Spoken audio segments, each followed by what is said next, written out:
നിങ്ങളൊരു ബോട്ടിൽ വെള്ളത്തിൻ്റെ നടുക്ക് ബോട്ടിൽ കിടക്കുകയാണ്. ബോട്ടിൽ കിടക്കുമ്പോൾ ബോട്ട് ഓട്ട വീണിട്ട് അത് താഴോട്ട് വീണുകൊണ്ടിരിക്കുക, അത് മുങ്ങിക്കൊണ്ടിരിക്കുന്ന ഒരു ബോട്ട്. അതാണ് ഈ ലോകം മുഴുവൻ, മാനവരാശി മൊത്തം തകർന്നുകൊണ്ടിരിക്കുന്ന, അല്ലെങ്കിൽ പ്രത്യാശയ്ക്ക് വകയില്ലാത്ത, എന്താ പറയുന്നത്, നിത്യനരകത്തിലേക്ക്, മരണത്തിലേക്ക് നടന്നെടുത്തുകൊണ്ടിരിക്കുന്ന ഒരവസ്ഥ. അതാണ് ആ ബോട്ടിനെ റെപ്രസെൻ്റ് ചെയ്യുന്നത്. അപ്പം മറ്റൊരു ബോട്ട് വന്നു, അതാണ് റെസ്ക്യൂ ബോട്ട് എന്ന് പറയുന്നത്. നമ്മളെ രക്ഷിക്കുവാൻ, അവൻ തൻ്റെ ജനത്തെ പാപത്തിൽ നിന്ന് രക്ഷിപ്പാൻ ഇരിപ്പോണ്ട് അവനെ യേശു എന്ന് പേരിടണം. അപ്പം വന്നു, ആ ബോട്ട് വന്നപ്പോഴത്തേനും ഇമാജിൻ ദിസ്, നമ്മളെ പിടിച്ച് ആ ബോട്ടിൽ നിന്ന് ഈ ബോട്ടിലോട്ട് കയറ്റി. ആ ബോട്ടിലോട്ട് കയറ്റിയിട്ട് ആ ബോട്ടിൽ നിർത്തി ബേസിക് സ്വിമ്മിങ് ലെസൺസൊക്കെ പഠിപ്പിച്ചു. എന്നിട്ട് പിടിച്ച് വെള്ളത്തിലോട്ടിടുവോ? അതിനെക്കുറിച്ച് ഒന്ന് ചിന്തിച്ച് ചോദിക്കേ, അങ്ങനെയുള്ള ഒരവസ്ഥയെക്കുറിച്ച്. ആ ബോട്ടിൽ ബേസിക്സ് ഇങ്ങനെ കൂടുതൽ പഠിക്കണമെന്ന് ആഗ്രഹമുള്ളവർ അവിടെ നിന്ന് കുറച്ച് നേരം കൂടെ പഠിച്ചിട്ട് വീണ്ടും വെള്ളത്തിലോട്ട് എടുത്ത് ചാടുക. എന്നിട്ട് നീന്തി എവിടെ എത്തണം? കരയിലെത്തണം. അനേക ആൾക്കാർ ക്രിസ്തീയ ജീവിതം വിചാരിച്ചിരിക്കുന്നത് അങ്ങനെയാണ്. അങ്ങനെ ഞാനിപ്പോൾ പറയുന്ന രീതിയിൽ അത് പറഞ്ഞു കഴിഞ്ഞാൽ അത് മണ്ടത്തരവാ, ഫൂളിഷ്നെസ് ആണ്. Nobody does that. അങ്ങനെ ആരും ചെയ്യത്തില്ലെന്ന് പറയും അല്ലേ? പക്ഷേ നമ്മൾ ക്രിസ്തീയ ജീവിതത്തെക്കുറിച്ച് വിചാരിച്ചിരിക്കുന്നത് ഇങ്ങനെയാണ് പലപ്പോഴും. അതായത് കർത്താവ് നമ്മളെ രക്ഷിച്ചു, ഇനി നമ്മളെന്ത് ചെയ്യണം?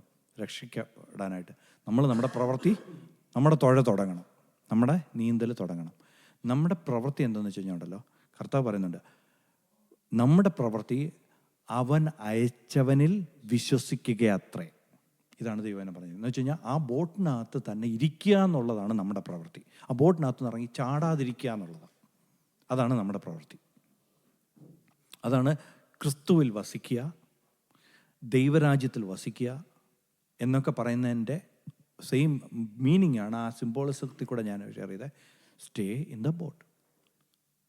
അതിന് പുറത്ത് പോയി ചാടിയിട്ട് ദൈവം എന്നെ രക്ഷിച്ചില്ല എന്ന് പറഞ്ഞു കഴിഞ്ഞാൽ വല്ല ഗുണമുണ്ടോ? ഇല്ല. അതുകൊണ്ടാണ് ക്രിസ്തുവിൽ. ഇനി അടുത്തൊരു ചോദ്യം ഞാൻ ചോദിക്കുവാണ്. ഈ ക്രിസ്തുവിൽ ആ ബോട്ടിൽ നിൽക്കുക എന്ന് പറയുന്നത് നമുക്ക് ഫിസിക്കലി മനസ്സിലായി. ക്രിസ്തുവിൽ നിൽക്കുക എന്ന് പറഞ്ഞാൽ എന്തോ അതിൻ്റെ മീനിങ്? ഞാൻ ചോദിക്കട്ടെ, ബോട്ട് നിങ്ങൾ പണിതാണോ? ബോട്ട് നിങ്ങൾ പണിതല്ല. ബോട്ടിൽ നിങ്ങളെ കയറ്റിയതാരാ? കർത്താവ് യേശുവാ കയറ്റിയത് അല്ലേ? ആ ബോട്ടാണ് കർത്താവ് യേശുവിൻ്റെ അതിർവരമ്പെന്ന് പറയുന്നത് അല്ലേ? അതിനകത്ത് നിൽക്കുക എന്നുള്ളതാണ് മീനിങ്. ക്രിസ്തുവിൽ നിൽക്കുക, ക്രിസ്തുവിൻ്റെ പ്രവൃത്തിയിൽ നിൽക്കുക. ക്രിസ്തു പണിത ബോട്ടാണ്, ക്രിസ്തുവിൻ്റെ പ്രവൃത്തിയിൽ നിൽക്കുക. ഏനോ ലോകം മുഴുവൻ ഒരിക്കൽ ഇതിനു മുമ്പ് നശിച്ച ഒരു സംഭവം ബൈബിളിനകത്തുണ്ട്. ആർക്ക് പറയാതെ? വെള്ളപ്പൊക്കം, പ്രളയം അല്ലേ? പ്രളയത്തിൽ നശിച്ചു. ആ പ്രളയത്തിൽ നശിച്ച സമയത്ത് പെട്ടകം ആര് പണിതു? നോഹ പണിതു. നമ്മൾ ഇനി ഒരു പെട്ടകം പണിയേണ്ട ആവശ്യമുണ്ടോ? അതോ ആ പെട്ടകം ക്രിസ്തു അല്ലേ? ആ പെട്ടകം ക്രിസ്തുവിനൊരു നിഴലാണ്. ആ പെട്ടകത്തിൽ അല്പജനം എന്ന് പറഞ്ഞാൽ 8 പേർ അവർ വെള്ളത്തിൽ കൂടി രക്ഷ പ്രാപിച്ചു എന്ന് പറയുന്നുണ്ട് അല്ലേ? അപ്പോൾ ആ പെട്ടകം എന്ന് പറയുന്നത് കർത്താവിന് നിഴലായിട്ട് നിൽക്കുവാണ് അല്ലേ? ഈ 8 പേരുടെ ജോലി, പെട്ടകം പണിത് തീർന്ന ശേഷം അവരുടെ ജോലി എന്തായിരുന്നു? പെട്ടകത്തിനകത്ത് കയറുക. നശിക്കാതിരിക്കണമെന്നുണ്ടെങ്കിൽ പെട്ടകത്തിനകത്തുനിന്ന് പുറത്തിറങ്ങരുത്, അത്രയല്ലേ ഉള്ളൂ. പെട്ടകത്തിനകത്ത് ആഹാരം കഴിക്കണമെങ്കിൽ ഓട്ടോമാറ്റിക് ഫീഡറൊന്നുമില്ല, ആഹാരം കഴിക്കണം അല്ലേ? ഇനി ഞാൻ വേറൊരു മനസ്സിലാൻ വേണ്ടി ഒരു ഉദാഹരണം പറയാം. പഴയ നിയമവും പുതിയ നിയമവും തമ്മിൽ ഒരു വ്യത്യാസമുണ്ടെന്ന് എല്ലാവർക്കും അറിയാം അല്ലേ? പഴയ ഉടമ്പടിയും പുതിയ ഉടമ്പടിയും തമ്മിൽ വ്യത്യാസമുണ്ടെന്ന് എല്ലാവർക്കും അറിയാം. അത് മനസ്സിലാക്കാൻ വേണ്ടി ഒരു ചെറിയൊരു ഉദാഹരണം. അതായത് നമ്മളെല്ലാവരും ആഹാരം കഴിക്കുന്ന ആൾക്കാരാണല്ലോ. നമുക്കെല്ലാവരും ആഹാരം കഴിക്കുന്ന ആൾക്കാരാണ്. നമുക്ക് ഓട്ടോമാറ്റിക്കായിട്ട് ഫുഡ് ഉണ്ടാകത്തില്ല, ഫുഡിന് വേണ്ടി പ്രവർത്തിക്കണം. പഴയ നിയമം കൈൻഡ് ഓഫ് അതാണ്. ഫുഡ് നമുക്ക് ഇല്ല, നമ്മൾ ഫുഡിന് വേണ്ടി എന്ത് ചെയ്യണം? ദൈവത്തെ പ്രസാദിപ്പിക്കണം, ദൈവം പറയണത് ചെയ്യണം. അപ്പോഴാണ് ഫുഡ് കിട്ടുന്നത് അല്ലേ? ഫുഡ് കിട്ടിക്കഴിഞ്ഞാൽ അടുത്ത നടപടി എന്തുവാ? പഴയ നിയമത്തിൽ ഇപ്പം എൻ്റെ മുമ്പിൽ ഒരു പ്ലേറ്റ് ഫുഡ് ഇരിക്കുക, അടുത്ത നമ്മുടെ ജോലി എന്തുവാ അടുത്ത, അല്ലേ? ഇതിങ്ങനെ ഫുഡ് ഇങ്ങനെ വന്നിരിക്കുമ്പോഴത്തേനുണ്ടല്ലോ, ഇങ്ങനെ വാ തുറന്ന ഓട്ടോമാറ്റിക്കായിട്ട് ഇങ്ങനെ വായിലോട്ട് പോകത്തില്ല, അല്ലേ? നമ്മൾ കൈകൊണ്ട് ഇത് എടുത്തിട്ട് വായിലോട്ട് കഴിക്കണം. ഇതൊരു പ്രക്രിയയാണോ, ഒരു പ്രവൃത്തിയാണോ? പ്രവൃത്തിയാണ്. പഴയ നിയമത്തിൽ അങ്ങനെ ആയിരുന്നു. പുതിയ നിയമത്തിലെ വ്യത്യാസം എന്ന് പറഞ്ഞാൽ ക്രിസ്തു ഫുഡ് പ്രിപ്പയർ ചെയ്ത് തന്നു. വരുവിൻ മക്കളെ വന്ന് കൂട്ടുവീൻ, പാകം ചെയ്തു വെച്ചിരിക്കുന്ന ഇത് ഓൾറെഡി അവിടെ. പ്രവൃത്തിയുണ്ടോ പുതിയ നിയമത്തിലും? ഉണ്ട്. പുതിയ നിയമത്തിൽ ഇങ്ങനെ വാ തുറന്ന ഓട്ടോമാറ്റിക്കായിട്ട് വരില്ല. അവിടെ നമ്മൾ എന്ത് ചെയ്യണം?